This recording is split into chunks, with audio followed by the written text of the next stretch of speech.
A 1938 radio drama became famous because some listeners thought an alien invasion was happening. Orson Welles and his Mercury Theatre adapted The War of the Worlds as fake news bulletins. People who tuned in late could miss the opening disclaimer. Newspapers amplified reports of panic after the broadcast. The scale of panic is debated, but the legend became enormous. The event showed how format can make fiction feel like breaking news. The medium can be the monster. Rio de Janeiro once erupted over a mandatory vaccination campaign. In 1904, officials tried to modernize the city and fight smallpox. Public health teams entered homes, while many residents already resented demolitions and police power. Rumors, anger, and distrust exploded into street violence. The revolt was crushed, but vaccination policy and public trust had to be reconsidered. It showed that medicine fails politically when people feel invaded. Public health needs consent as much as syringes. In 1518, a dancing outbreak in Strasbourg became a public emergency. It reportedly began when one woman danced in the street for days. More people joined, and officials tried to manage the strange crowd. Instead of stopping it, some responses may have made the spectacle worse. The exact cause is still debated, from stress and belief to social contagion. The story survives because it turns public panic into an almost impossible image. A crowd can move like one body, even when nobody agrees why. The Salem witch trials show how fear can turn ordinary accusations deadly. In 1692, a small Massachusetts community fell into a spiral of suspicion. Strange symptoms, local rivalries, and religious fear fed each other. Accusations multiplied until courts accepted spectral evidence and pressured confessions. By the end, 20 people had been executed and many more lives were damaged. The panic became a warning about legal systems bending under fear. When a society rewards accusation, truth becomes the first casualty.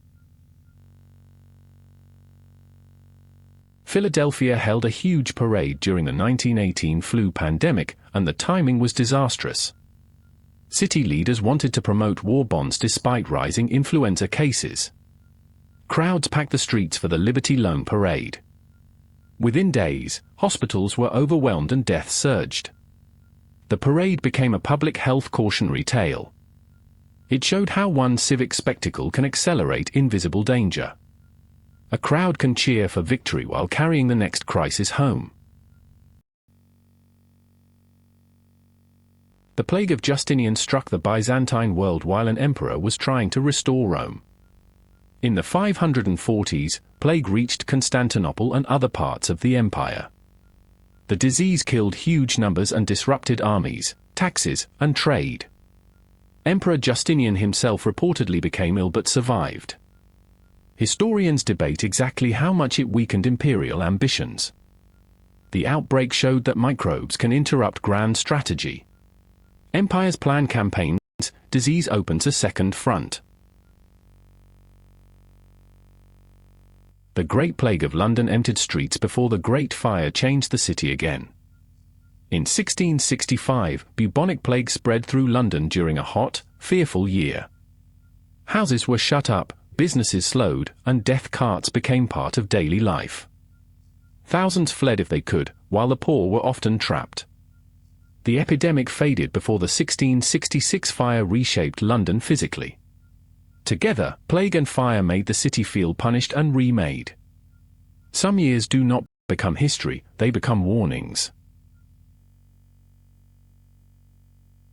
Sweating sickness appeared in England, killed quickly, and then vanished from history. Beginning in the late 1400s, outbreaks caused fever, pain, and intense sweating. Some victims died within hours, terrifying communities and courts. The disease returned in waves before disappearing after the 1500s. Modern researchers still debate what pathogen caused it. The mystery endures because it was deadly, distinctive, and then gone. Some diseases leave bodies, records, and no clear identity. The 1918 influenza pandemic spread through a world already exhausted by war. Troop movements, crowded camps, censorship, and global travel helped the virus move. The flu killed tens of millions of people worldwide. Young adults were hit unusually hard compared with many seasonal flu outbreaks. Public health measures varied, and some cities paid for ignoring warnings. The pandemic became a reminder that war and disease can amplify each other. A virus does not wait for history to finish one crisis first. The Black Death killed so many people that it changed Europe's economy and imagination. In the mid-1300s, plague spread through trade routes, ports, and towns. Communities faced terrifying symptoms and death on a scale they could barely explain. Labor shortages, religious fear, scapegoating, and social change followed. The pandemic did not just kill, it rearranged power and memory. Its shadow lasted for generations in art, law, and folklore.